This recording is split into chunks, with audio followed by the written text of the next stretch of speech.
Archival log. Subject designation. Protocol Isildur. This documentation covers a recovered metallurgical anomaly currently operating in defiance of baseline physical reality. Visual inspection reveals a featureless gold-colored torus. While it matches the appearance of high-purity gold, the surface lacks standard metallic reflectivity, instead exhibiting a strictly light-absorbing quality. This line graph illustrates the anomaly. The x-axis confirms a constant volume, while the y-axis tracks erratic mass and density readings. We tracked these shifts for 72 hours. The fluctuations occur spontaneously, without external stimuli. Historical records detail a secondary geometric adaptation. The artifact appears capable of spontaneously altering its internal diameter to escape physical restraints. Our initial metallurgical results are conclusive. The object actively rejects the law of conservation of mass. The artifact exhibits a continuous, active resistance to physical containment. In the second phase of testing, we applied extreme thermal exposure to determine the object's melting point and atomic stability. We applied forge-level heat to the sample. At these temperatures, terrestrial gold experiences rapid thermodynamic degradation and liquefaction. This thermal schematic illustrates the anomaly. The ring, represented by the deep black 0 point, absorbs thermal energy without conducting heat. Its internal temperature remains exactly at room temperature, even as the surrounding environment exceeds the melting point of iron. The application of extreme heat triggers a secondary reaction, the unprompted manifestation of internal structural luminescence. The glowing script is a localized energy discharge reacting to the thermal assault. The luminescence projects directly from within the unblemished surface of the metal.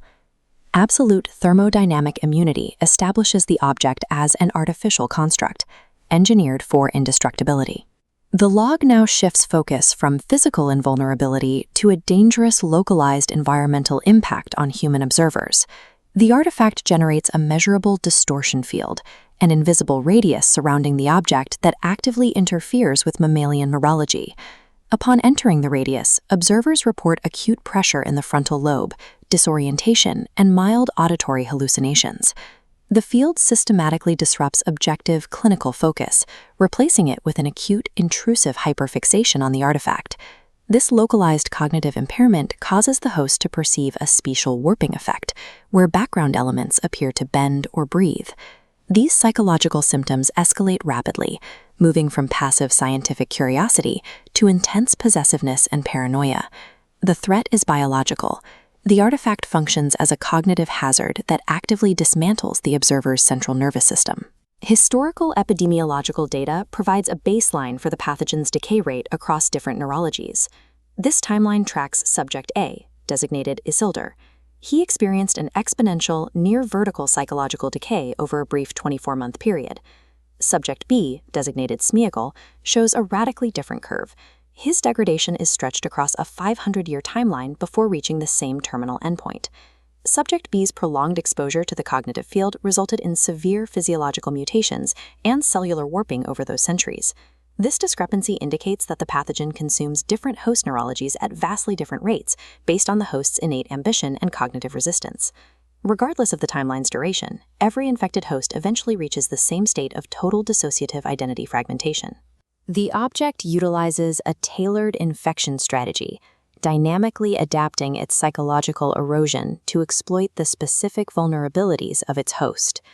The deliberate, tailored nature of these neurological attacks implies a level of agency. We hypothesize that the object houses an active, sentient consciousness. We classify this localized parasitic intelligence as a Fea embedded within the gold. This Fea is a hostile entity, seeking to hijack the host's autonomy. The parasite bypasses logical defenses by weaponizing the host's deepest desires.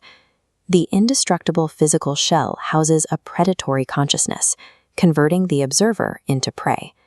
In its final stage, the biological interaction transitions from cognitive infection into physical mutation.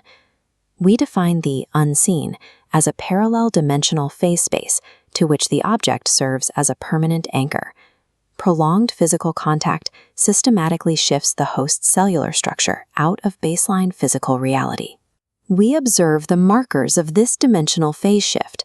As proximity to the ring closes, skin pigmentation drains, and the underlying vascular system necrotizes. This shift renders the host an incorporeal entity existing exclusively within the unseen. When the host's biology is irreversibly tethered to the parasite's dimension, they reach what we call the threshold point. The artifact functions as a mechanism for processing physical matter into dimensional slaves for the Fea. We are documenting a catastrophic failure of the researcher's cognitive defenses.